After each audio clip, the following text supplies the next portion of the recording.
Boston in 1930 did not announce its troubles with drama.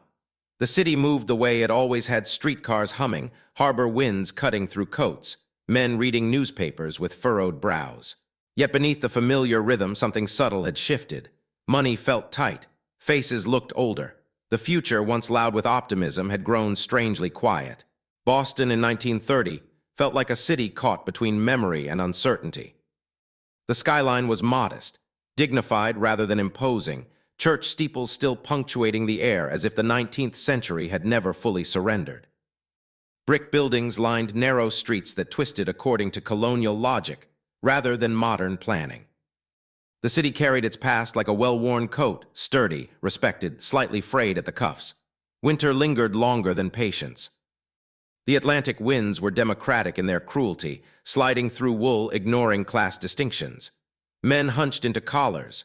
Women walked briskly, gloved hands tucked firmly beneath arms. The cold gave the city a particular soundscape.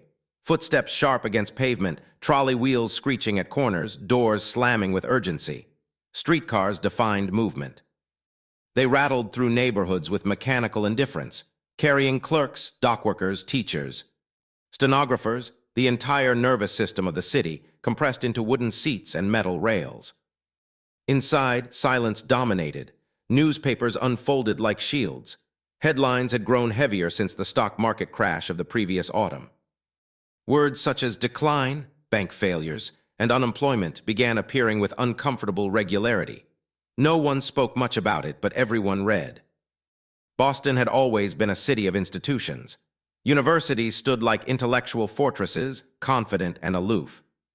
Harvard Yard remained serene, its brick pathways whispering continuity while the economy trembled beyond the gates. Students hurried to lectures, debating philosophy, economics, politics, ideas that suddenly felt less abstract. Professors spoke of markets and cycles, their voices steady, their eyes revealing calculation. Even the most theoretical minds sensed that theory was now colliding with lived reality. Commerce moved with forced composure. Department store windows remained elaborate, determined displays of elegance and abundance. Dresses were arranged with theatrical precision. Shoes gleamed beneath electric lights, yet inside the energy had changed. Shoppers examined price tags more carefully. Purchases required longer contemplation. Clerks developed a new sensitivity, watching customers hesitate, smile politely, and leave empty-handed. Banks became places of psychological tension. Marble columns, once symbols of security, began feeling oddly theatrical. People entered with measured calm, their expressions revealing nothing. Withdrawals happened quietly. No dramatic runs, no cinematic panic. Boston preferred discretion even in anxiety. But the subtle arithmetic of fear accumulated day by day. A few murmurs here, a raised eyebrow there. Confidence, that fragile social agreement, began eroding in microscopic increments. Along the waterfront, labor remained physical and immediate. Ships arrived with stubborn regularity. Cargo moved. Cranes swung. The harbor ignored Wall Street, yet even here the tremors of the larger economy seeped in. Fewer shipments, longer idle periods. Men waited for work assignments with studied nonchalance, hands in pockets, conversations drifting toward weather, sports, anything except money. Boston's neighborhoods retained their distinct personalities. North End streets pulsed with tight-knit familiarity, voices echoing in Italian cadences, children darting between doorways, aromas of bread and simmering sauces drifting into cold air. Life pressed close here. Community softened hardship. News traveled faster than streetcars. Everyone knew who had lost a job, whose business was struggling, who needed quiet assistance. Beacon Hill projected composure. Gas lamps flickered with stubborn nostalgia. Brownstones stood upright, self-possessed, architectural statements of continuity. Inside these homes, the depression felt less immediate, at least initially. Investments buffered discomfort. Yet unease crept in through subtler channels. Diminished portfolios, postponed plans, conversations that shifted tone when servants exited rooms. Boston Common offered neutral ground. Here the city exhaled. People crossed paths without obligation. Office workers on lunch breaks, mothers with prams, elderly men feeding pigeons with ritualistic dedication. The park's winter trees stood skeletal, their branches tracing nervous diagrams against gray skies. Even leisure seemed subdued. Conversations softened. Laughter, when it appeared, felt deliberate. Entertainment persisted, though its function subtly changed. Movie theaters became sanctuaries of temporary amnesia. Inside darkened halls, audiences surrendered to flickering narratives. Romance, adventure, comedy, stories vibrating with vitality that reality increasingly withheld. For the price of a ticket, one could inhabit a world where problems resolved neatly and fortunes turned swiftly. Radio began reshaping domestic space. Families gathered around wooden cabinets like participants in a modern ritual. Voices traveled invisibly across distances, bringing news, music, drama directly into living rooms. The technology carried both comfort and tension. Updates on economic decline entered homes with unsettling intimacy. Hopeful speeches mingled with sobering reports. Fashion adjusted to restraint. Hemlines, fabrics, colors, subtle recalibrations reflecting new financial realities. Elegance did not vanish, but extravagance became socially awkward. Clothing communicated discipline, practicality, endurance. Appearances mattered deeply in Boston. Dignity required visual maintenance even as budgets tightened. Religion gained renewed gravity. Churches filled with steady regularity. Sermons carried familiar themes, perseverance, humility, faith, yet now resonated with sharpened relevance. Congregations listened with quiet intensity.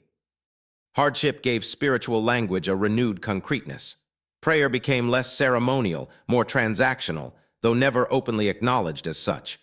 Boston's mood in 1930 was not despairing. That emotional collapse would arrive later, slower, cumulative. Instead, the city inhabited a peculiar psychological territory, cautious optimism braided with unease. Many believed the downturn temporary, a correction rather than catastrophe. Confidence lingered like winter sunlight, pale, insufficient, but still present. Daily life continued through inertia and necessity. Offices opened, schools operated, factories produced, yet beneath routine, calculations multiplied, families revised expenses. Businesses trimmed margins.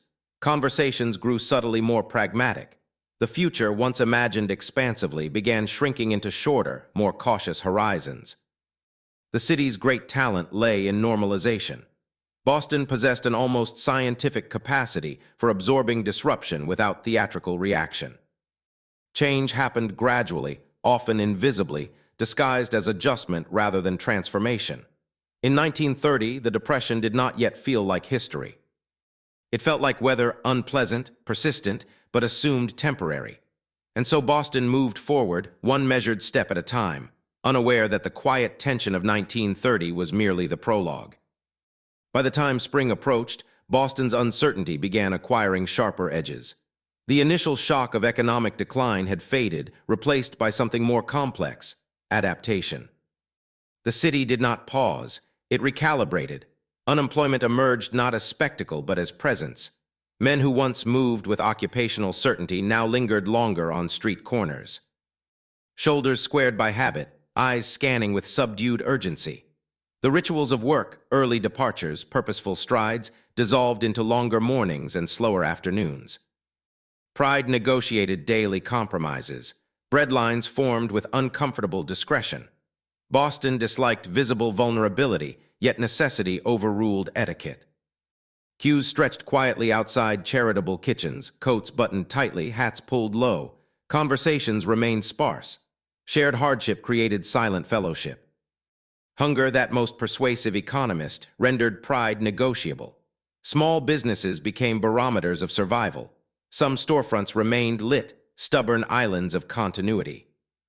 Others darkened, windows displaying hand-lettered notices that conveyed finality with painful brevity. Closed, for rent, relocated. Each vacant space felt like a minor architectural wound. Inside surviving shops, transactions carried new emotional weight. Purchases were smaller, more deliberate. Credit became delicate territory. Store owners balanced compassion with arithmetic. Familiar customers received extended patience. Strangers encountered polite rigidity. Commerce transformed into a subtle moral negotiation. Housing patterns shifted in quiet increments. Families doubled up, spare rooms filled, privacy yielded to practicality. Apartments absorbed additional occupants like elastic containers stretched beyond intended limits. Domestic soundscapes changed, more footsteps, more voices, more lives compressed into limited square footage. Boston's intellectual circles buzzed with uneasy analysis. Economists debated causes with forensic intensity. Structural flaws, speculative bubbles, monetary contraction, vocabulary expanding alongside confusion. No consensus emerged. The Depression behaved like a puzzle resistant to elegant explanation. Complexity mocked certainty. Universities remained paradoxical spaces of privilege and anxiety. Endowments provided insulation, yet even institutional wealth felt newly fragile. Students sensed altered prospects. Career paths once assumed stable now appeared uncertain. Education transformed subtly from aspiration into strategy. Public works projects gained momentum, offering employment framed as civic improvement. Roads repaired. Infrastructure expanded. Labor acquired dual meaning, economic relief and visible progress. Men swung hammers beneath the watchful gaze of a city determined to appear industrious despite contraction. Transportation reflected economic rhythms. Streetcars remained crowded, though passengers now included more individuals traveling without clear destinations. Movement itself became activity. To ride was to participate in the city's pulse, to resist the inertia of unemployment. Boston's cultural life persisted with remarkable resilience. Theaters staged performances. Musicians played. Audiences attended, though attendance patterns fluctuated with disposable income. Art became both escape and necessity. Hardship sharpened appetite for distraction, even beauty. Sports retained psychological importance. Ball games offered communal narrative, victories and defeats contained within comprehensible frameworks. Stadium cheers provided cathartic release. For a few hours, economic anxieties dissolved into collective emotion directed towards simpler uncertainties. Newspapers expanded coverage of human consequences. Stories shifted from market statistics to lived experiences. Profiles of struggling families, shuttered factories, improvised survival strategies. Journalism acquired ethnographic dimensions. Readers encountered reflections of their own anxieties in print. Political conversations intensified. Responsibility, solutions, ideology, debates migrated from legislative chambers into barbershops, kitchens, street corners. The Depression transformed abstract governance into immediate concern. Citizens developed sharper interest in policy, often accompanied by sharpened frustration.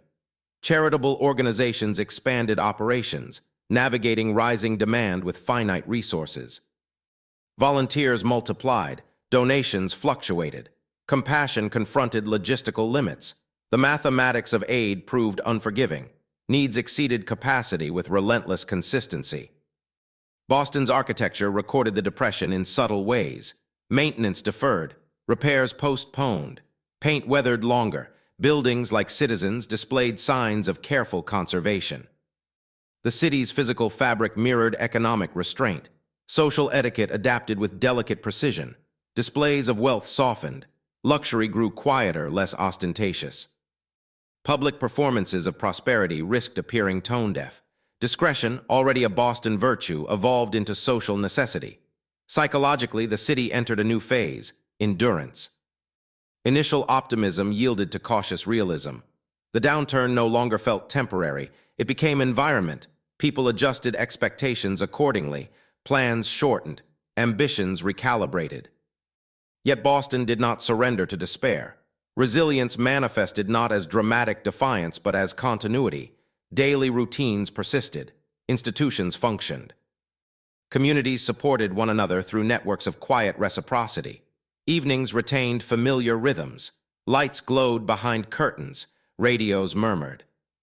Families gathered, sharing meals shaped by tighter budgets yet infused with stubborn normalcy.